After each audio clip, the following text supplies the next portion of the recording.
आपण घर को आपण मोती शंख आणंतु। मोती शंख, ये मोती शंख चंद्र आउ लक्ष्मींकर विग्रह।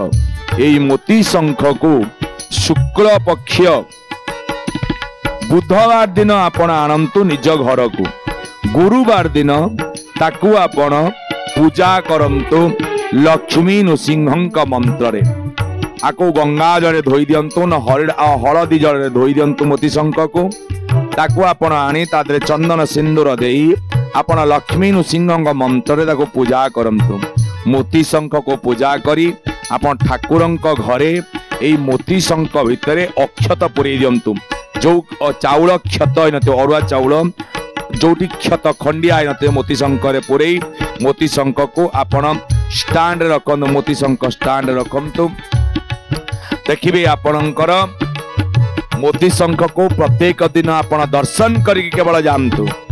आ मोती शंख घरे रहिला माने आपणक धन धान्य रे केही भी चाहिले भी आपणको रोकी पारिबे नाही।